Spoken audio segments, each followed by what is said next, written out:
ಮಾಧ್ಯಮಗಳಿಗೆ ಏನಕ್ಕೋಸ್ಕರ ಒಂದು press meet ಮಾಡ್ತೀನಿ ಅಂತ ಕರೆದೆ ಅಂತಂದರೆ 3 ತಿಂಗಳಾಗಿತ್ತು ನಾನು ಮೌನ ಮುರಿದು. ಯಾಕೆಂದರೆ ಯಾವುದೋ ಒಂದು ವಿಚಾರದಲ್ಲಿ ನಮ್ಮದೇನೋ ಒಂದು ಪ್ರಾಬ್ಲಮ್ ಆಗಿತ್ತು, ಅದು ಪರ್ಸ್ನಲ್ಲು. ಆ ಪ್ರಾಬ್ಲಮ್ನಿಂದ ನಾನು ಯಾವುದಕ್ಕೂ ಮುಂದಕ್ಕೆ ಬಂದಿರಲಿಲ್ಲ. ಇವತ್ತು ಬರಲೇಬೇಕಾದ ಸಂದರ್ಭ ಬಂತು. ಅದು ಯಾಕೆ ಅಂದರೆ ನಮ್ಮ ಕೊಲೀಗ್ಸ್ಗಳು ಅಂದರೆ ನಮ್ಮ ಗುತ್ತಿಗೆದಾರರು ಕೆಲವು ಸದಸ್ಯರು ನಿನ್ನೆ ಒಂದು ಪ್ರೆಸ್ ಮೀಟ್ ಮಾಡಿದರು. ಸೇಮ್ ನಾನು ಲಾಸ್ಟ್ ಟೈಮ್ ಏನು ತೊಗೊಂಡಿದ್ನ ಅದೇ ವಿಚಾರವಾಗಿ ಒಂದು ಪ್ರೆಸ್ ಮೀಟ್ ಮಾಡಿದರು.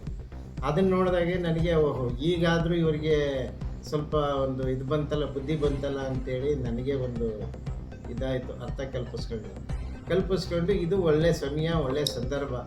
ಈ ಸಂದರ್ಭದಲ್ಲಿ ನಾನು ಕೆಲವೊಂದು ವಿಚಾರಗಳನ್ನ ಮಾತಾಡಬೇಕಿತ್ತು, ಆದ್ದರಿಂದ ಕರೆದೆ. ನೋಡಿ, 17/12/2024 ಈ ದಿನದಲ್ಲಿ ನಮ್ಮ ಸರ್ವೋಚ್ಚ ನ್ಯಾಯಾಲಯ ಒಂದು ಆದೇಶ ಮಾಡುತ್ತೆ. ಆ ಆದೇಶದ ಅನುಸಾರ ನಮ್ಮ ಕರ್ನಾಟಕ ಸರ್ಕಾರ ಆದೇಶ ಏನು ಅಂತ ಮೊದಲು ಹೇಳ್ಬಿಡ್ತೀನಿ. OCCC ಅಂದರೆ OC ಆಕ್ಯುಪೆನ್ಸಿ ಸರ್ಟಿಫಿಕೇಟ್, CC ಅಂದರೆ ಕಂಪ್ಲೀಷನ್ ಸರ್ಟಿಫಿಕೇಟ್.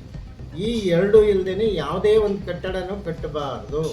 ಇನ್ ಕೇಸ್ ಕಟ್ಟಿರೋಂಥ ಕಟ್ಟಡಕ್ಕೂ ಕೂಡ ಆಕ್ಯುಪೆನ್ಸಿ ಸರ್ಟಿಫಿಕೇಟು, OC ಸರ್ಟಿಫಿಕೇಟು ತಗೊಂಡು ನೀವು ವಿದ್ಯುತ್ ಸಂಪರ್ಕ ಕೊಡಿ, ಮತ್ತು ಮೂಲಭೂತ ಸೌಕರ್ಯ ವಾಟರ್ ಸಪ್ಲೈ ಆಗ್ಬೋದು, ವಿದ್ಯುತ್ ಸಂಪರ್ಕ ಆಗ್ಬೋದು, ಇವೆರಡನ್ನೂ ಕೊಡ್ಬೋದು ಅಂತೇಳಿ ಒಂದು ಆದೇಶ ಮಾಡಿತ್ತು.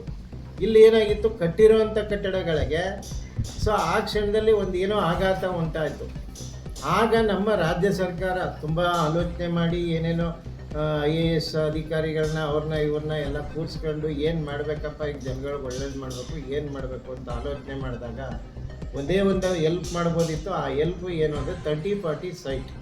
30-40 ಸೈಟಲ್ಲಿ ಅವನು ಏನೇ ಮಾಡ್ಕೊಂಡಿರಲಿ, ground floor, first floor, second floor and cellar, ಈ ಹಂತದಲ್ಲಿರೋವಂಥ ಕಟ್ಟಡಗಳಿಗೆ ವಿದ್ಯುತ್ ಸಂಪರ್ಕ ಕೊಡಿ ಅಂತ ರಾಜ್ಯ ಸರ್ಕಾರ ಏನೋ ಬಡವ್ರಿಗೆ ಅನುಕೂಲ ಆಗಲಿ ಅಂತ ಒಂದು ಆದೇಶ ಹೊರಡಿಸ್ತು.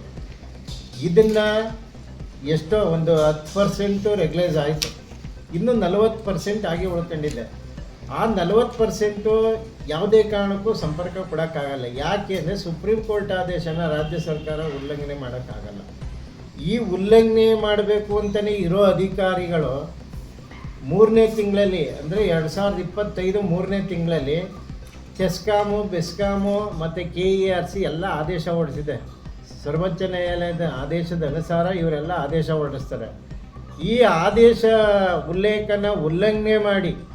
ಉಲ್ಲಂಘನೆ ಮಾಡಿ ಕೆಲವು ಅಧಿಕಾರಿಗಳು, ಅಂದರೆ ನಾನು ಒಬ್ಬರೇ ಅಂತ ತಿಳ್ಕೊಂಡಿದ್ದೆ ಇಷ್ಟು ದಿವಸ, ಇಡೀ ಮೈಸೂರು ನಮ್ಮ CM ಸಾಹೇಬರು, ಮಾನ್ಯ ಮುಖ್ಯಮಂತ್ರಿಗಳು ಮತ್ತು ಮಾದೇವಪ್ಪ ಸಾಹೇಬರು, ಇವರು ಇರುವಂಥ ಜಿಲ್ಲೆಯಲ್ಲಿ ಇಂಥ ಅಧಿಕಾರಿಗಳಿದ್ದಾರೆ ಅಂದರೆ ನಮ್ಮ ಸರ್ಕಾರಕ್ಕೆ ನಾಚಿಕೆ ಆಗುತ್ತದೆ.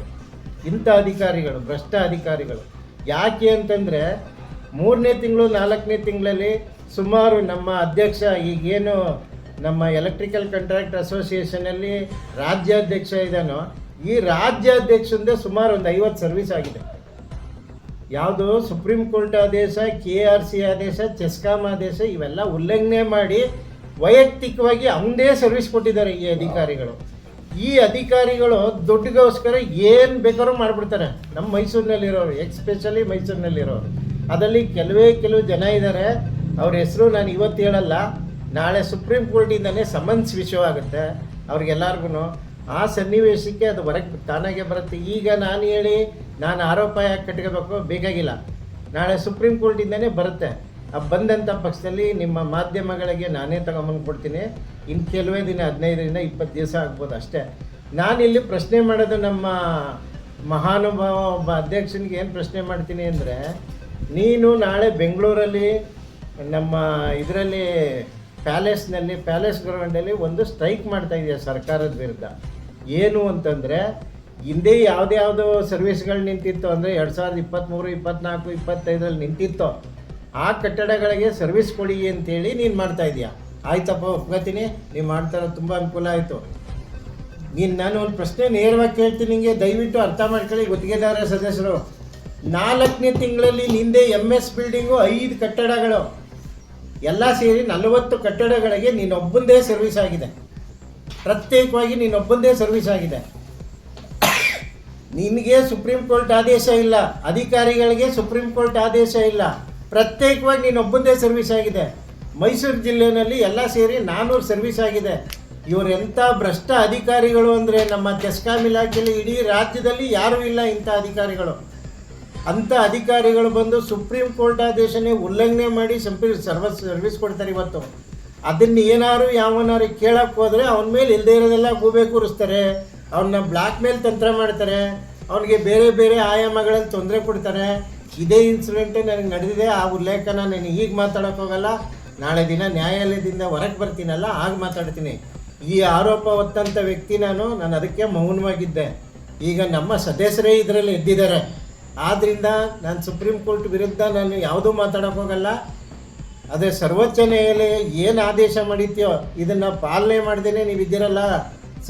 ಮಾನ್ಯ ಮುಖ್ಯಮಂತ್ರಿಗಳಿಗೆ ನಾನು ನೇರವಾಗಿ ಕೇಳ್ತಾ ಇದ್ದೀನಿ, ಸಾಹೇಬ್ರೆ ದಯವಿಟ್ಟು ನಿಮ್ಮ ಜಿಲ್ಲೆನಲ್ಲಿರುವಂಥ ಈ ಅಧಿಕಾರಿಗಳನ್ನ ನೀವು ಕಣ್ಣಾಕಿ ತೆಗಿಲಿಲ್ಲ ಅಂದರೆ ಇವರು ಇನ್ನೂ ಹಾಳು ಮಾಡಾಕ್ಬಿಡ್ತಾರೆ, ನಿಮ್ಮನ್ನು ಕೆಟ್ಟ ಹೆಸರು ತಂದುಬಿಡ್ತಾರೆ, ನಿಮಗೆ ಮತ್ತು ನಮ್ಮ ಮಾದೇವಪ್ಪ ಸಾಹೇಬ್ರಿಗೆ. DK ಶಿವಕುಮಾರ್ ಅವರು ಇದ್ರ ಮೇಲೆ ಭಾಳ ಆಸಕ್ತಿ ಕೊಟ್ಟು ಬಡ ಜನಗಳಿಗೆ ಅನುಕೂಲ ಆಗಲಿ ಅಂತ ಈ ಅನುಕೂಲ 30-40 ಸೈಟ್ ಮಾಡಿದ್ರು. ಇದನ್ನು ದುರುಪಯೋಗ ಪಡಿಸ್ಕೊಂಡು ನೀವು ಇವತ್ತು ಸುಪ್ರೀಂ ಕೋರ್ಟ್ ಆದೇಶ ಉಲ್ಲಂಘನೆ ಮಾಡಿ ಎಂತೆಂಥ ಮಲ್ಟಿ ಸ್ಟೋರೇಜ್ ಬಿಲ್ಡಿಂಗ್ ಸರ್ವಿಸ್ ಕೊಟ್ಟಿದ್ದೀರಾ, ಎಲ್ಲ ಡೀಟೇಲ್ಸು ಇಲ್ಲಿದೆ. ನಮ್ಮ ಸ್ನೇಹಿತರುಗಳೇ RTIನಲ್ಲಿ ತಗೊಂಡಿದ್ದಾರೆ. ಇದರಲ್ಲಿ ಅತಿ ಮುಖ್ಯವಾಗಿ ನಮ್ಮ ರಾಜ್ಯಾಧ್ಯಕ್ಷಂದೇ 50 ಕೇಸ್ ಇದೆ. 50 ಕೇಸ್ ಸರ್ವಿಸ್ ಕೊಟ್ಟಿದ್ದಾನೆ. ಈ ದಾಖಲಾತಿ ನಿಮಗೆ ಕೊಡ್ತೀನಿ. ಅವನಿಗೆ ಸುಪ್ರೀಂ ಕೋರ್ಟ್ ಆದೇಶ ಇಲ್ಲ, ಅಧಿಕಾರಿಗಳಿಗೆ ಸುಪ್ರೀಂ ಕೋರ್ಟ್ ಆದೇಶ ಇಲ್ಲ, ದುಡ್ಡು ಯಾವನ್ ಜಾಸ್ತಿ ಕೊಟ್ಬಿಡ್ತಾನೆ ಲಕ್ಷ ಅವನಿಗೆ ನೀವು ಉಲ್ಲಂಘನೆ ಮಾಡಿ ಸರ್ವಿಸ್ ಕೊಡ್ತೀರಾ.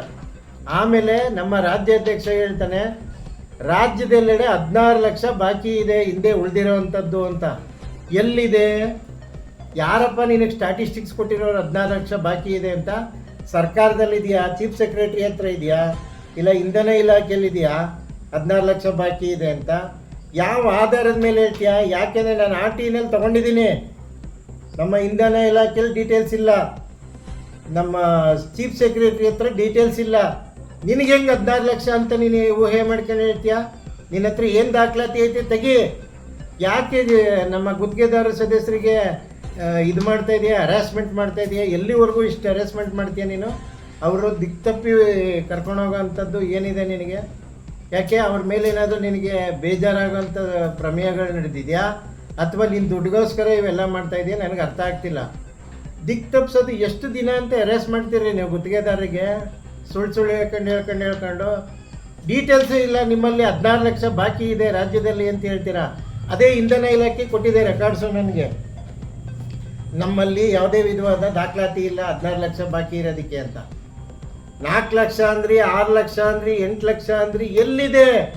ಯಾವ ಇಲಾಖೆನಲ್ಲೂ ಡೀಟೇಲ್ಸ್ ಇಲ್ಲ. ನಾನು ಕೇಳಿದ ಮೇಲೆ ಈಗ ಇಡೀ ರಾಜ್ಯದೆಲ್ಲೆಡೆ ಎಲ್ಲ ಅಧಿಕಾರಿಗಳು ಎತ್ಕೊಂಡಿದ್ದಾರೆ, ಆಯಾ ಉಪವಿಭಾಗದಲ್ಲಿ ಎಷ್ಟೆಷ್ಟು ಬಾಕಿ ಇದೆ ಡೀಟೇಲ್ಸ್ ಕೊಡಿ ಅಂತ. ಈ ಸತ್ಯ ನಮ್ಮ ಸದಸ್ಯರಿಗೆ ಗೊತ್ತಿಲ್ಲ. ಒಬ್ಬ ರಾಜ್ಯಾಧ್ಯಕ್ಷ 16 ಲಕ್ಷ ಬಾಕಿ ಐತೆ ಅಂದಿದ್ದಕ್ಕೆ ನಿಮಗೆಲ್ಲ ಏನೋ ನಮ್ಮ ರಾಜ್ಯಾಧ್ಯಕ್ಷ ಏನೋ ಕಡ್ದಾಕ್ಬಿಡ್ತಾವನೆ ಅಂತ. ಖಂಡಿತವಾಗ್ಲೂ ಇಲ್ಲ ಸ್ವಾಮಿ, ಅವನ ಹತ್ರ ಯಾವುದೂ ಡೀಟೇಲ್ಸೇ ಇಲ್ಲ. ನಾನು ತೊಗೊಂಡಿದ್ದೀನಿ, ಸುಪ್ರೀಂ ಕೋರ್ಟ್ವರೆಗೂ ಹೋಗಿದ್ದೀನಿ, ಸುಪ್ರೀಂ ಕೋರ್ಟಲ್ಲಿ PAL ಹಾಕೊಂಡಿದ್ದೀನಿ, ನಿಂತಿರೋ ಬಾಕಿ ಕೆಲಸಕ್ಕೂ ಸರ್ವಿಸ್ ಕೊಡಿ ಅಂತ, ಮತ್ತು ಅಧಿಕಾರಿಗಳ ವಿರುದ್ಧ ಕ್ರಮ ತಗೊಳ್ಳಿ ಅಂತ. ಇನ್ನು 15ರಿಂದ 20 ದಿನ ವೆಯ್ಟ್ ಮಾಡಿ ಖಂಡಿತವಾಗ್ಲೂ ಯಾವನ ಅಧಿಕಾರಿಗಳು ಉಲ್ಲಂಘನೆ ಮಾಡಿ ಸಂಪರ್ಕ ಕೊಟ್ಟಿದ್ದಾರೋ ಎಲ್ಲರನ್ನೂ ಸಸ್ಪೆಂಡ್ ಆಗ್ತಾರೆ.